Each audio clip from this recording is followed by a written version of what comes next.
Hello friends, എല്ലാവർക്കും മഹാലക്ഷ്മി സീരിയലിൻ്റെ ഇന്നത്തെ എപ്പിസോഡിൻ്റെ റിവ്യൂയിലേക്ക് സ്വാഗതം. അങ്ങനെ കരുണയെ കാണുന്നതും നീ എവിടേക്കാണ് പോയിരുന്നതെന്ന് അധികാരത്തോടു കൂടി ഉണ്ണി ചോദിക്കുമ്പോൾ മുത്തശ്ശിയെ കാണണമെന്ന് തോന്നി അങ്ങനെ പോയതാണെന്ന് കരുണ പറയുന്നതും ഇനി അങ്ങനെയുള്ള വരവും പോക്കൊന്നും വേണ്ട, നീ ഇവരെ കാണാൻ പോയി കഴിഞ്ഞാൽ ഇവരുടെ ഉപദേശം കേട്ടുകൊണ്ടായിരിക്കും വരാൻ പോകുന്നത്, വീട്ടിലുള്ളവരെ തമ്മിൽ തെറ്റിക്കാൻ എന്ന് ദുർഗ പറയുമ്പോൾ മോളിനി അങ്ങനെയൊന്നും ചെയ്യില്ല എന്നും ഈ വീട് നന്നായിട്ട് നോക്കാനും എല്ലാവരെയും നന്നായി സ്നേഹിക്കാനാണ് മോള് തയ്യാറായിക്കൊണ്ടാണ് മോള് വന്നത്. ഇതിനിടയിൽ മോളുടെ വയറ്റിൽ ഒരു കുഞ്ഞുണ്ടെന്നുള്ള കാര്യം ആരും മറക്കരുതെന്ന് മുത്തശ്ശി പറയുമ്പോൾ അതാ പറഞ്ഞത്, പ്രസവം വരെ ഇവളെ നിങ്ങളുടെ വീട്ടിൽ നിർത്തി നന്നായിട്ട് നോക്കാൻ, ഇവൾക്ക് ഇഷ്ടമുള്ളതൊക്കെ ഉണ്ടാക്കി കൊടുക്കണമെന്ന് ഇടയ്ക്ക് തോന്നും. ആ സമയത്ത് എൻ്റെ വിശ്വേട്ടൻ്റെ മുഖം ഓർമ്മ വരും, എൻ്റെ വിശ്വേട്ടനെ കൊന്നവൻ്റെ മോളല്ലേ ഇവൾ എന്ന് പറഞ്ഞുകൊണ്ട് കരുണയ്ക്കും മുത്തശ്ശിക്കും നേരെ ചൂടാവുന്നുണ്ട് ദുർഗ. തുടർന്ന് ഉണ്ണിമോനെ ഒന്ന് വാ, മോനോട് എനിക്കൊരു കാര്യം സംസാരിക്കാനുണ്ടെന്ന് മുത്തശ്ശി പറയുമ്പോൾ എൻ്റെ അമ്മ കേൾക്കാൻ പാടില്ലാത്തതായിട്ട് ഒന്നുമില്ല, അതുകൊണ്ട് ഇവിടെ നിന്ന് സംസാരിച്ചാൽ മതി ഉണ്ണി പറയുമ്പോൾ മുത്തശ്ശിക്കറിയാം കാരണം അത് കേട്ട് കഴിഞ്ഞാൽ ആകെ പ്രശ്നമാവുന്നു. അതുകൊണ്ട് തന്നെ ഉണ്ണിയെ വീണ്ടും വിളിക്കുന്നുണ്ട് കേട്ടോ മുത്തശ്ശി. ചെല്ലടാ, ഇവൾക്ക് കൊടുത്തതുപോലെ എന്തെങ്കിലും ഉപദേശം തരാനായിരിക്കും എന്ന് ദുർഗ പറയുന്നുണ്ട് ഉണ്ണിയോട്. ശേഷം ഞാൻ വിളിച്ചപ്പോൾ വരാൻ നിനക്ക് എന്താടാ ഇത്ര മടി എന്ന് മുത്തശ്ശി ചോദിക്കുമ്പോൾ നിങ്ങൾക്ക് എന്താ പറയാനുള്ളതെന്ന് വെച്ച് പറഞ്ഞു തൊലിക്കുമെന്ന് ഉണ്ണി പറയുന്നതും എൻ്റെ വീടും പറമ്പും മുഴുവൻ ഞാൻ നിനക്ക് തന്നു, അതിൻ്റെ കൂടെ നഷ്ടപരിഹാരം കൂടി വേണമെന്നാണല്ലോ കരുണമോള് പറയുന്നത് എന്ന് മുത്തശ്ശി ചോദിക്കുന്നതും എനിക്ക് മാത്രമല്ല ഇവിടെയുള്ള എല്ലാവർക്കും അത് വേണമെന്ന് ഉണ്ണി പറയുമ്പോൾ നിനക്കാണ് കൂടുതൽ നിർബന്ധമെന്ന് മോള് പറഞ്ഞു എന്ന് പറയുമ്പോൾ ഒരു കാര്യം ഞാൻ പറഞ്ഞേക്കാം, ഇവിടെ നടക്കുന്ന സീക്രട്സ് മുഴുവൻ നിങ്ങളുടെ കൊച്ചുമോള് കൃത്യമായിട്ട് നിങ്ങളെ അറിയിക്കുന്നുണ്ടെങ്കിൽ അതിൻ്റെ നഷ്ടം നിങ്ങൾക്ക് തന്നെയായിരിക്കും എന്ന് പറയുന്നുണ്ട് ഉണ്ണി. ഞാനെല്ലാം നിൻ്റെ പേരിൽ എഴുതി തന്നത് എൻ്റെ കുഞ്ഞിനെ പൊന്നുപോലെ നോക്കാനാണെന്ന് മുത്തശ്ശി പറയുമ്പോൾ അവളെ ഞാൻ നോക്കുന്നുണ്ട്, അല്ലാതെ പൊന്നുപോലെ നോക്കുന്നൊന്നും ഉറപ്പ് പറയാനൊന്നും പറ്റില്ല എന്ന് ഉണ്ണി പറയുമ്പോൾ അത് കേട്ട് ഉണ്ണിയുടെ ആ മാറ്റം കണ്ട് വല്ലാതാവുന്നുണ്ട് കേട്ടോ മുത്തശ്ശി. തുടർന്ന് ഇവിടെയുള്ള ആരും അവൾക്ക് ഇഷ്ടമുള്ളതൊന്നും ഉണ്ടാക്കി കൊടുക്കുന്നില്ല, നീയാണെങ്കിൽ അവൾക്ക് ഇഷ്ടമുള്ള എന്തെങ്കിലും ഒരു കാര്യം വാങ്ങിച്ചു കൊടുക്കുന്നുണ്ടോ എന്നെല്ലാം ചോദിക്കുമ്പോൾ അതിന് വേണ്ടിയിട്ട് നിങ്ങളെനിക്ക് കുറച്ച് പ്രോപ്പർട്ടിയും കുറച്ച് സ്വർണവും തന്നതല്ലാതെ കാശായിട്ടൊന്നും തന്നില്ലല്ലോ എന്നെല്ലാം ഉണ്ണി ചോദിക്കുമ്പോൾ എടാ, ഞാൻ തന്ന ആ സ്വർണ്ണം ഉണ്ടല്ലോ അത് വിറ്റാൽ തന്നെ 1 കോടിയിലധികം രൂപ കിട്ടും, അതിൽ നിന്നും മോൾക്ക് ഇഷ്ടമുള്ള എന്തെങ്കിലുമൊക്കെ നിനക്ക് വാങ്ങിച്ചു കൊടുത്തൂടെ എന്ന് ചോദിക്കുന്നുണ്ട് കേട്ടോ മുത്തശ്ശി. ഇത് കേൾക്കുന്ന ഉണ്ണിയാണെങ്കിൽ അവളുടെ പ്രസവം നടക്കാൻ ഇനിയും കുറച്ച് മാസങ്ങൾ വേണമല്ലോ, ഇനി ജനിക്കുന്നത് പെൺകുഞ്ഞാണെങ്കിൽ ആ കുഞ്ഞിനെ 10-20 വർഷം കഴിഞ്ഞാൽ കല്യാണം കഴിപ്പിച്ച് വിടേണ്ടി വരും, അപ്പോൾ അതിന് വേണ്ടിയിട്ട് ഇപ്പോഴേ എന്തെങ്കിലുമൊക്കെ സ്വരുക്കൂട്ടണമെന്നൊക്കെ ഉണ്ണി ന്യായം പറയുമ്പോൾ നിന്നെ സമ്മതിച്ചിരിക്കുന്നു, നിന്നെപ്പോലെ ഒരു തരികിടയെ ഞാൻ എൻ്റെ ജീവിതത്തിൽ കണ്ടിട്ടില്ല എന്നെല്ലാം മുത്തശ്ശി പറയുമ്പോൾ ഞാൻ കണ്ടിട്ടുണ്ട് എന്നും അങ്ങനെ ഒരാളെ ഞാൻ കണ്ടിട്ടുണ്ട് എന്നും അതാണ് കൊലയാളിയായ പ്രതാപചന്ദ്രൻ എന്ന് ഉണ്ണി പറയുന്നത് കേട്ട് മുത്തശ്ശിക്ക് ശരിക്കും ദേഷ്യം വരുന്നുണ്ട്. തുടർന്ന് നിനക്കും നിൻ്റെ ഭാര്യയ്ക്കും വേണ്ടിയിട്ടാണ് അവനിതൊക്കെ ചെയ്തതെന്ന് മുത്തശ്ശി പറയുമ്പോൾ പിന്നെ 10-20 വർഷം മുൻപ് എൻ്റെ അച്ഛനെ അയാൾ വണ്ടി ഇടിപ്പിച്ചു കൊന്നു, ആ സമയത്ത് കരുണ കൈക്കുഞ്ഞാണ്, എനിക്കാണെങ്കിൽ 3-4 വയസ്സ് പ്രായമേ ഉള്ളൂ, ആ സമയത്ത് തന്നെ എൻ്റെ ഭാര്യയായിട്ട് കരുണ വരുമെന്ന് നിങ്ങൾക്കറിയാമായിരുന്നു എന്ന് ചോദിക്കുന്നുണ്ട് ഉണ്ണി. ഞാനൊരു തർക്കത്തിനൊന്നും ഇല്ല, കരുണമോൾ ഇതുവരെ ഇക്കാര്യങ്ങളൊന്നും അറിഞ്ഞിട്ടില്ല, അതുകൊണ്ട് തന്നെ അവളെ നീ ഒരു കാരണവശാലും കഷ്ടപ്പെടുത്തരുത്, അവളെ ഉപേക്ഷിക്കരുത് എന്നെല്ലാം പറയുമ്പോൾ അതൊന്നും എനിക്ക് ഉറപ്പ് പറയാൻ പറ്റില്ല, അതൊക്കെ അവളുടെ സ്വഭാവം പോലെ ഇരിക്കുമെന്ന് പറയുന്നുണ്ട് ഉണ്ണി.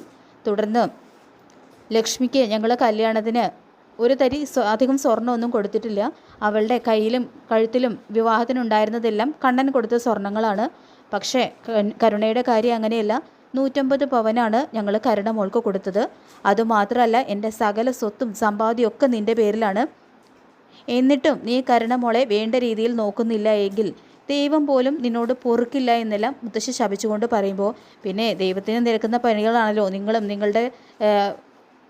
നിങ്ങളുടെ മോനും ഒക്കെ ചെയ്തുകൊണ്ടിരിക്കുന്നത്, അധികം സംസാരിച്ച് സമയം കളയാതെ പോകാൻ നോക്കുമെന്ന് പറഞ്ഞുകൊണ്ട് മുത്തശ്ശിയോട് ക്രൂരമായിട്ട് സംസാരിക്കുകയാണ് ഉണ്ണി. അങ്ങനെ ഉണ്ണിയുടെ ആ ഒരു തനി നിറം കണ്ട് ശരിക്കും തളർന്നു പോവുകയാണ് കേട്ടോ മുത്തശ്ശി ചെയ്യുന്നത്. പിന്നീട് മഹിയെയും കുഞ്ഞിനെയും ഹോസ്പിറ്റലിൽ നിന്നും ഡിസ്ചാർജ് ചെയ്ത് അനന്തുവിൻ്റെയും ലേഖയുടെയും വീട്ടിലേക്ക് കൊണ്ടുവരുന്നു. ഇനിയിപ്പോൾ നൂലുകെട്ടൊക്കെ ആകുമ്പോൾ വീടൊന്ന് മോടി പിടിപ്പിക്കണമെന്ന് പറയുന്നുണ്ട് അനന്തു.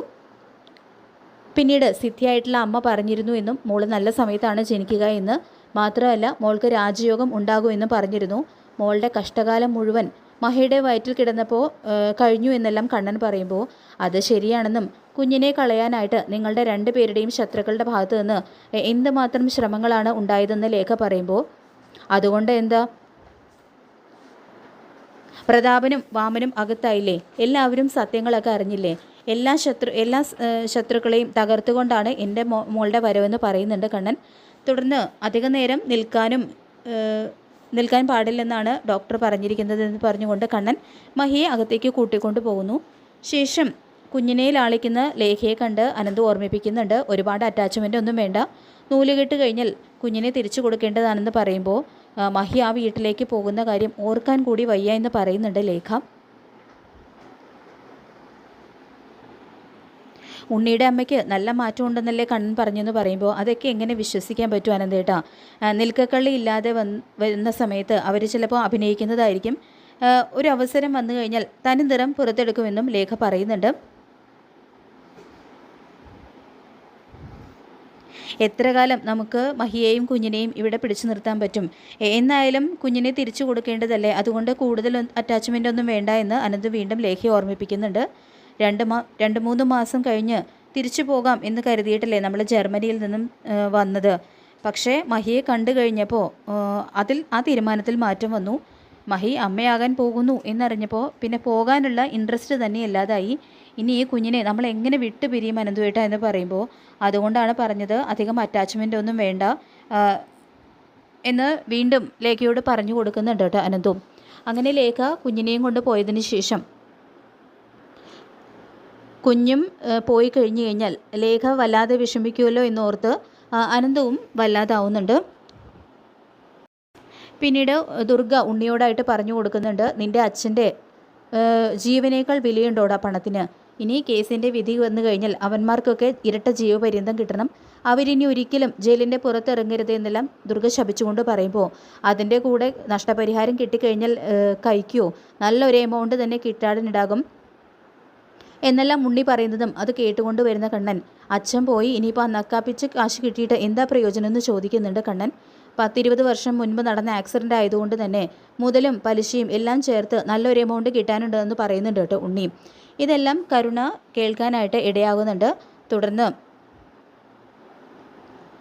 കേസ് നടത്തി പ്രതാപനെയും വാമദേവനെയും പിച്ചച്ചട്ടി എടുപ്പിക്കണം എന്ന ആഗ്രഹമുണ്ട്. അങ്ങനെ നഷ്ടപരിഹാരം കിട്ടിക്കഴിഞ്ഞാൽ ആ കാശ് ഏതെങ്കിലും അനാഥാലയത്തിൽ കൊടുക്കാനാണ് എൻ്റെ തീരുമാനം എന്ന് കണ്ണൻ പറയുമ്പോൾ, ഏട്ടൻ വേണമെങ്കിൽ അങ്ങനെ ചെയ്തോ, പക്ഷേ എൻ്റെ ഷെയർ എനിക്ക് കിട്ടണം, അത് ഞാൻ എന്തായാലും നഷ്ടപ്പെടുത്താൻ തീരുമാനിച്ചിട്ടില്ല എന്ന് തന്നെ പറയുന്നു. ആ കാശ് കിട്ടിക്കഴിഞ്ഞാൽ എനിക്ക് ദഹിക്കില്ല എന്ന് കണ്ണൻ പറയുന്നതും എനിക്ക് ദഹിക്കും എന്ന് ഉണ്ണി പറയുന്നതും, അച്ഛൻ്റെ മരണം പോലും നല്ലതിനാണെന്നാണ് ഇവൻ കരുതുന്നത്. സ്വന്തം ഏട്ടനായ എന്നെ പോലും കൊന്ന് സ്വത്ത് നേടണം എന്ന് ആഗ്രഹിക്കുന്നതല്ലേ ഇവൻ എന്ന് കണ്ണൻ തുറന്നടിക്കുന്നു.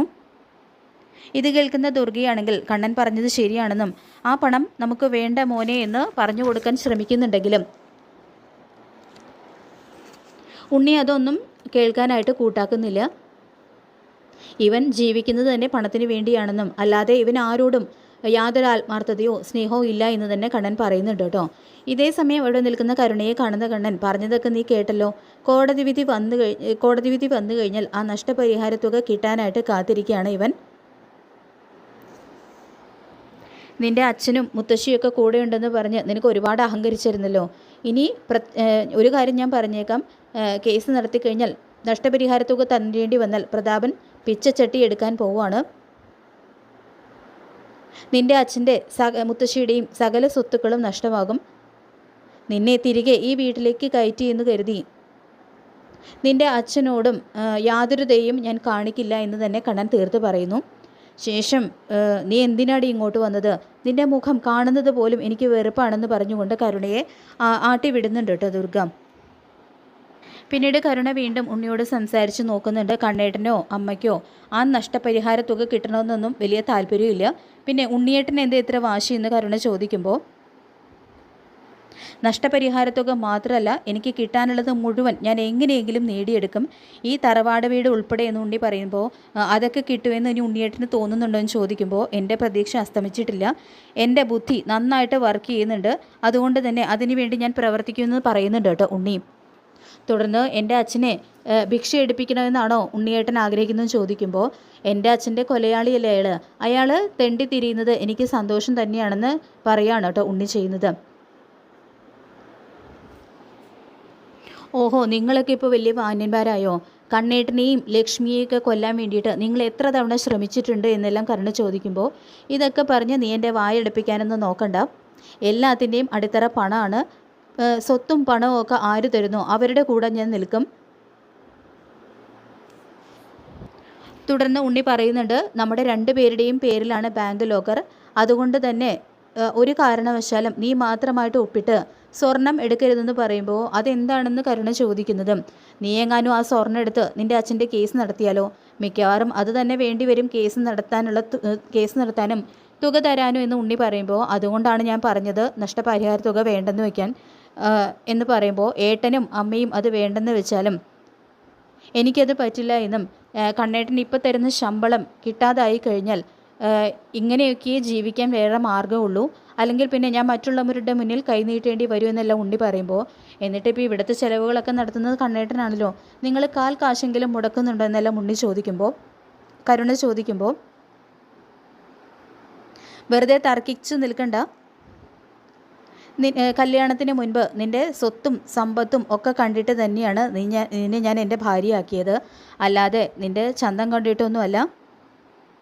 നിൻ്റെ ബാക്ക്ഗ്രൗണ്ടൊക്കെ ഞാൻ ശരിക്കും അന്വേഷിച്ചിരുന്നു.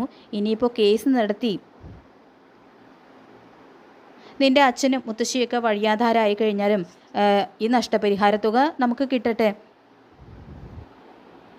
ഇനി നിനക്കോ നിൻ്റെ മുത്തശ്ശിക്കോ ഒന്നും ഒരു ജീവിതവും ഇല്ല. എല്ലാം വിറ്റു തൊലച്ചാലും അവരേതെങ്കിലുമൊക്കെ അനാഥാലയത്തിൽ പോയി കിടക്കട്ടെ.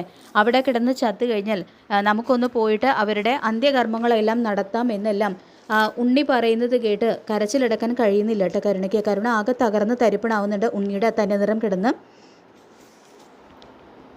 പിന്നീട് കാണിക്കുന്നത് ഉണ്ണിയാണെങ്കിൽ വാമദേവനെ കാണാനായിട്ട് ജയിലിലേക്ക് പോകുന്നുണ്ട്. അപ്പോൾ ഉണ്ണിയെ കാണുമ്പോൾ തന്നെ പതറിപ്പോകുന്നുണ്ട് കേട്ടോ വാമന്. അപ്പോൾ എന്തൊക്കെയോ ചില കാര്യങ്ങൾ മനസ്സിൽ തീരുമാനിച്ചുറപ്പിച്ചുകൊണ്ട് തന്നെയാണ് ഉണ്ണി വാമനദേവനെ കാണാനായിട്ട് ജയിലിലെത്തിയിരിക്കുന്നത്. അപ്പോൾ നമുക്ക് കാത്തിരിക്കാം വരാൻ പോകുന്ന കിടലിനായിട്ട് എപ്പിസോഡുകൾക്കായിട്ട്.